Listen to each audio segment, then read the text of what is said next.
Hi, I'm Jay Yelas, 2002 Bassmaster Classic champ, 2003 Bass Angler of the Year, and 02 and 07 FLW Angler of the Year. And I've got another story for you on, just sticking with it when things get tough out there on the water. I remember a tournament we fished on Beaver Lake in Arkansas. It was several years ago, early 2000s on the FLW tour, and I was having a pretty good tournament. I was close to being in the cut. In those tournaments, they cut to like the top 20 after the second day, and then you go on to fish later in the week. Well, the first day I had a good day, and the lake was high and flooded, and I'd figured out how to catch these bass up the lake. They were in some flooded brush, and I was swimming a jig through the tops of these flooded bushes and catching not many fish, but they were big fish. And I went out the second day. I had a good stringer. I was like in the top 10 the first day. I go out the second day, and I fished till 11 o'clock,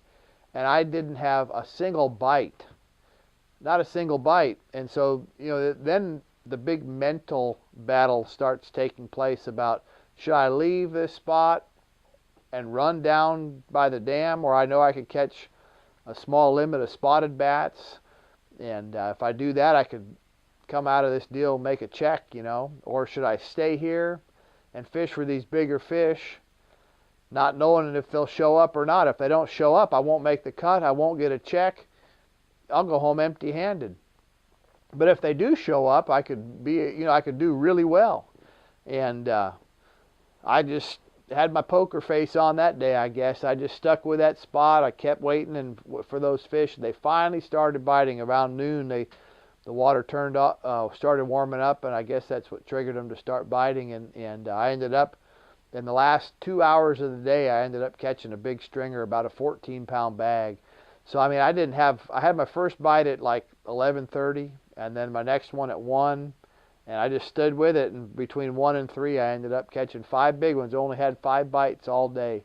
And, that's a situation that a lot of tournament fishermen find themselves in, and it's a tough call. I mean, but I hate to fish, fearful of what might happen if I don't catch them. I like to, when things get tough, a lot of times you just got to keep your goal in mind of what you're set out to do that day. And if you're really trying to catch those better fish to score well in the tournament, you just got to stick to your game plans and not let fear overwhelm you. And just keep doing what you're doing, have confidence in what you're doing. And it can take a bad day and turn it into a great day. I ended up finishing like 6th in the tournament, and which, I didn't win, but hey, that was a really good deal, because if they'd have had real-time scoring in that tournament about noon that day, I would have been in like 90th place. And I had a huge late day rally that day of the tournament, moved me way up into the top 10.